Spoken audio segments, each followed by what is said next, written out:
Hello, class of 2015. I am so honored to be here today. Dean Khurana, faculty, parents, and most especially graduating students, thank you so much for inviting me. The senior class committee, it's genuinely one of the most exciting things I've ever been asked to do. I have to admit, primarily because I can't deny it, as it was leaked in the WikiLeaks release of the Sony hack, that when I was invited, I replied, and I directly quote my own email, "Wow, this is so nice. I'm gonna need some funny ghostwriters. Any ideas?" This initial response, now blessedly public, was from the knowledge that at my class day, we were lucky enough to have Will Ferrell as class day speaker, and that many of us, hungover or even freshly high, mainly wanted to laugh. So I have to admit that today, even 12 years after graduation, I'm still insecure about my own worthiness. I have to remind myself today, you are here for a reason. Today, I feel much like I did when I came to Harvard Yard as a freshman in 1999, when you guys were, to my continued shock and horror, still in kindergarten. I felt like there had been some mistake, that I wasn't smart enough to be in this company, and that every time I opened my mouth, I would have to prove I wasn't just a dumb actress. So I start with an apology. This won't be very funny. I'm not a comedian, and I didn't get a ghostwriter. But I am here to tell you today, Harvard is giving you all diplomas tomorrow. You are here for a reason. Sometimes your insecurities and your inexperience may lead you to embrace other people's expectations, standards, or values. But you can harness that inexperience to carve out your own path, one that is free of the burden of knowing how things are supposed to be, a path that is defined by its own particular set of reasons. The other day, I went to an amusement park with my soon-to-be 4-year-old son, and I watched him play arcade games. He was incredibly focused, throwing his ball at the target. Jewish mother that I am, I skipped 20 steps and was already imagining him as a major league player with what his aim and his arm and his concentration. But then I realized that when he won, he was playing to trade in his tickets for the crappy plastic toys. The prize was much more exciting than the game to get it. I, of course, wanted to urge him to take joy in the challenge of the game, the improvement upon practice, the satisfaction of doing something well, and even feeling the accomplishment when achieving the game's goals. But all of these aspects were shaded by the little 10-cent plastic men with sticky, stretchy blue arms that adhere to the walls. That was the prize. In a child's nature, we see many of our own innate tendencies. I saw myself in him, and perhaps you do too. Prizes serve as false idols everywhere. Prestige, wealth, fame, power. You will be exposed to many of these, if not all. Of course, part of why I was invited to come speak today, beyond my being a proud alum, is that I've accrued some very coveted toys in my life, including a not-so-plastic, not-so-crappy one, an Oscar. So we bump up against a common trope, I think, of the commencement address, people who have achieved a lot telling you that the fruits of achievement are not always to be trusted. But I think that contradiction can be reconciled and is in fact instructive. Achievement is wonderful when you know why you're doing it, and when you don't know, it can be a terrible trap. I went to a public high school on Long Island, Syosset High School. Ooh, hello, Syosset. The girls I went to school with had Prada bags and flat-ironed hair, and they spoke with an accent I, who had moved there at age 9 from Connecticut, mimicked to fit in. Florida oranges, chocolate cherries. Since I'm ancient and the internet was just starting when I was in high school, people didn't really pay that much attention to the fact that I was an actress. I was known mainly at school for having a backpack bigger than I was and always having whiteout on my hands, as I hated seeing anything crossed out in my notebooks. I was voted for my senior yearbook most likely to be a contestant on Jeopardy, or code for nerdiest. When I got to Harvard, just after the release of Star Wars Episode 1, I knew I would be starting over in terms of how people viewed me. I feared people would assume I had gotten in just for being famous, and that they would think I was not worthy of the intellectual rigor here. And they would not have been far from the truth. When I came here, I had never written a 10-page paper before. I'm not even sure I'd written a 5-page paper. I was alarmed and intimidated by the calm eyes of fellow students who came here from Dalton or Exeter, who thought that compared to high school, the workload here was easy. I was completely overwhelmed and thought that reading 1,000 pages a week was unimaginable, that writing a 50-page thesis was just something I could never do. I had no idea how to declare my intentions. I couldn't even articulate them to myself. I'd been acting since I was 11, but I thought acting was too frivolous and certainly not meaningful. I came from a family of academics and was very concerned with being taken seriously. In contrast to my inability to declare myself, on my first day of orientation freshman year, 5 separate students introduced themselves to me by saying, "I'm going to be president. Remember I told you that." Their names, for the record, were Bernie Sanders, Mark Rubio, Ted Cruz, Barack Obama, and Hillary Clinton. In all seriousness, I believed every one of them. Their bearing and self-confidence alone seemed proof of their prophecy, where I couldn't shake my self-doubt. I got in only because I was famous. This was how others saw me. It was how I saw myself. Driven by these insecurities, I decided that I was going to find something to do at Harvard that was serious and meaningful, that would change the world and make it a better place. At the age of 18, I had already been acting for 7 years and assumed I'd find a more serious and profound path in college.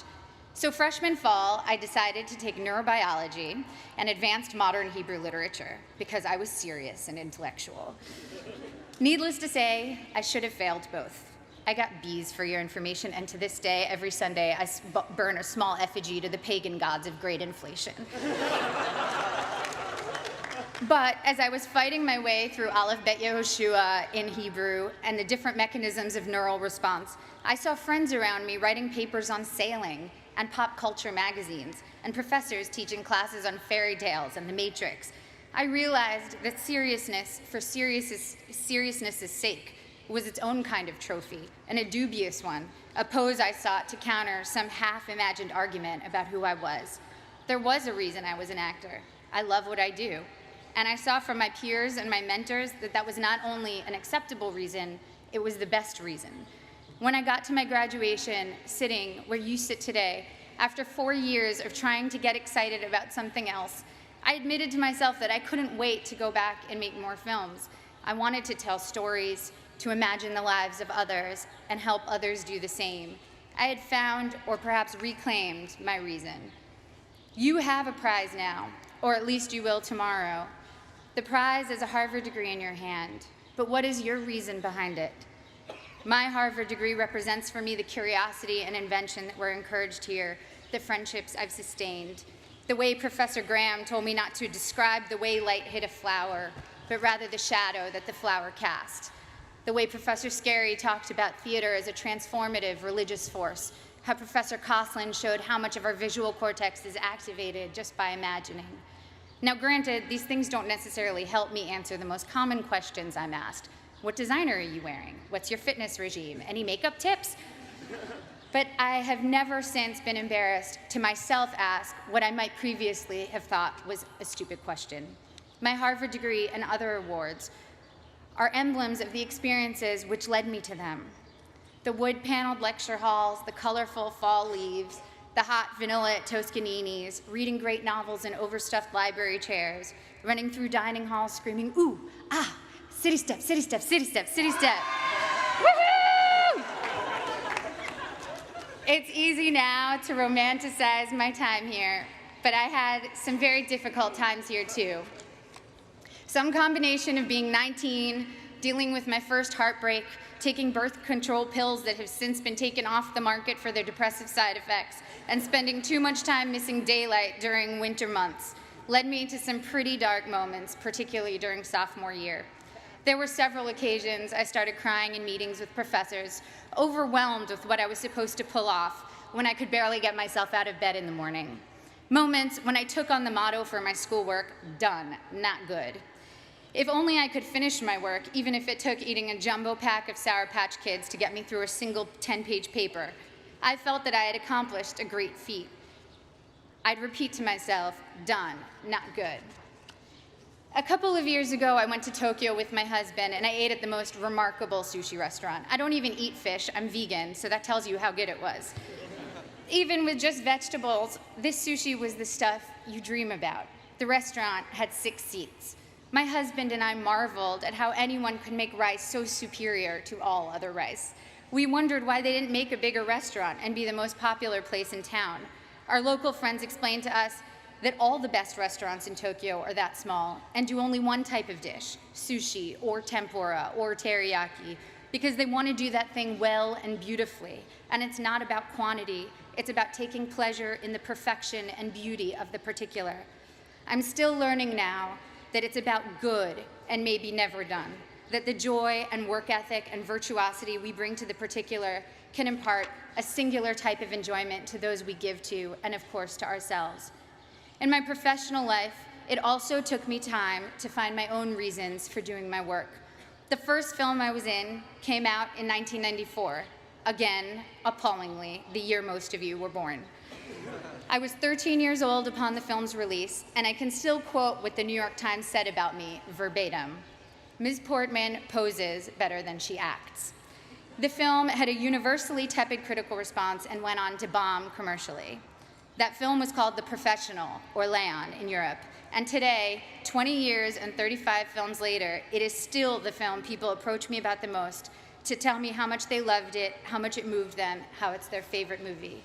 I feel lucky that my first experience releasing a film was initially such a disaster by all standard measures. I learned early that my meaning had to be from the experience of making the film and the possibility of connecting with individuals rather than the foremost trophies of my industry, financial and critical success. And also that those initial reactions could be false predictors of your work's ultimate legacy. I started choosing only jobs I was passionate about and from which I knew I could glean meaningful experiences. This thoroughly confused everyone around me, agents, producers, and audiences alike. I made Goya's Ghosts, a foreign independent film, and studied art history, visiting the Prado every day for 4 months as I read about Goya and the Spanish Inquisition. I made V for Vendetta, a studio action movie for which I learned everything I could about freedom fighters who in other eyes might be called terrorists, from Menachem Begin to the Weather Underground. I made Your Highness, a pothead comedy with Danny McBride, and laughed for 3 months straight. I was able to own my meaning and not have it be determined by box office receipts or prestige. By the time I got to making Black Swan, the experience was entirely my own. I felt immune to the worst things anyone could say or write about me, and to whether an audience felt like going to see my movie or not. It was instructive for me to see that for ballet dancers, once your technique gets to a certain level, the only thing that separates you from others is your quirks, or even flaws. One ballerina was famous for how she turned slightly off balance. You can never be the best technically. Someone will always have a higher jump or a more beautiful line. The only thing you can be the best at is developing your own self. Authoring your own experience was very much what Black Swan itself was about. I worked with Darren Aronofsky, the film's director, to change my last line in the movie to, "It was perfect," because my character, Nina, is only artistically successful when she finds perfection and pleasure for herself, not when she's trying to be perfect in the eyes of others. So when Black Swan was successful financially and I began receiving accolades, I felt honored and grateful to have connected with people. But the true core of my meaning I had already established, and I needed it to be independent of people's reactions to me. People told me that Black Swan was an artistic risk, a scary challenge to try to portray a professional ballet dancer. But it didn't feel like courage or daring that drew me to it. I was so oblivious to my own limits that I did things I was woefully unprepared to do. And so the very inexperience that in college had made me feel insecure and made me want to play by others' rules now was making me actually take risks I didn't even realize were risks. When Darren asked me if I could do ballet, I told him that I was basically a ballerina, which, by the way, I wholeheartedly believed. When it quickly became clear in preparing for the film that I was maybe 15 years away from being a ballerina, it made me work a million times harder, and of course, the magic of cinema and body doubles helped the final effect. But the point is, if I had known my own limitations, I never would have taken the risk. And the risk led to one of my greatest artistic and personal experiences, in that I not only felt completely free, I also met my husband during filming. Similarly, I just directed my first film, A Tale of Love and Darkness, and was quite blind to the challenges ahead of me. The film is a period film, completely in Hebrew, in which I also act, with an 8-year-old child as a co-star. All of these are challenges I should have been terrified of, as I was completely unprepared for them. But my complete ignorance as to my own limitations looked like confidence and got me into the director's chair. Once there, I had to figure it all out, and my belief that I could handle these things, contrary to all evidence of my ability to do so, was half the battle. The other half was very hard work. The experience was the deepest and most meaningful one of my career. Now, clearly, I'm not urging you to go perform heart surgery without the knowledge to do so.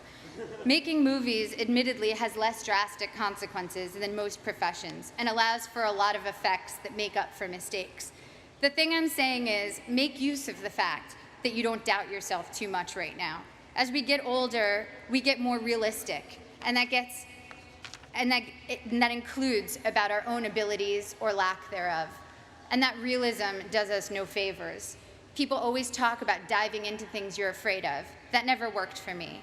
If I'm afraid, I run away, and I would probably urge my child to do the same.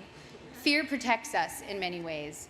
What has served me is diving into my own obliviousness, being more confident than I should be, which everyone tends to decry in American kids, and those of us who have been grade inflated and ego inflated. Well, it can be a good thing if it makes you try things you never might have tried.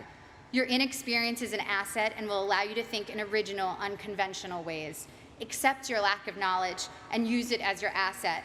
I know a famous violinist who told me that he can't compose because he knows too many pieces, so when he starts thinking of a note, an existing piece immediately comes to mind. Just starting out, one of your biggest strengths is not knowing how things are supposed to be. You can compose freely because your mind isn't cluttered with too many pieces, and you don't take for granted the way things are. The only way you know how to do things is your own way. You here will all go on to achieve great things. There is no doubt about that. Each time you set out to do something new, your inexperience can either lead you down a path where you will conform to someone else's values, or you can forge your own path, even if you don't realize that's what you're doing. If your reasons are your own, your path, even if it's a strange and clumsy path, will be wholly yours, and you will control the rewards of what you do by making your internal life fulfilling. At the risk of sounding like a Miss America contestant, the most fulfilling things I've experienced have truly been the human interactions.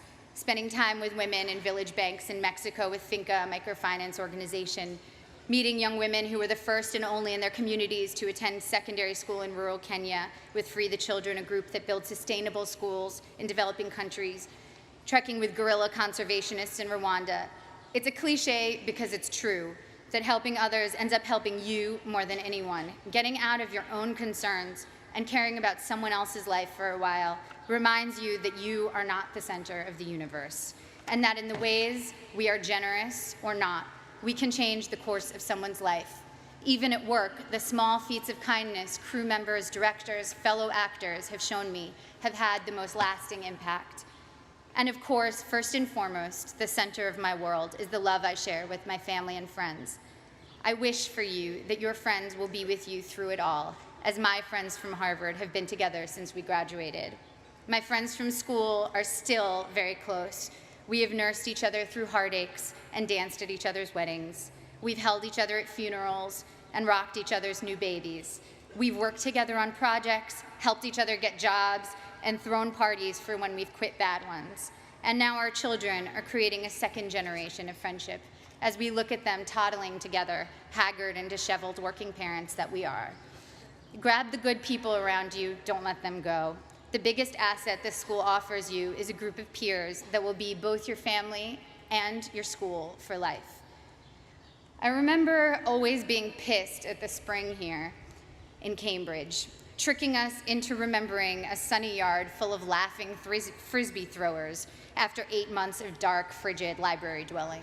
It was like the school had managed to turn on the good weather as a last memory we should keep in mind that would make us want to come back. But as I get farther away from my years here, I know that the power of this school is much deeper than weather control. It changed the very questions I was asking. To quote one of my favorite thinkers, Abraham Joshua Heschel, To be or not to be is not the question. The vital question is how to be and how not to be. Thank you. I can't wait to see how you do all the beautiful things you will do.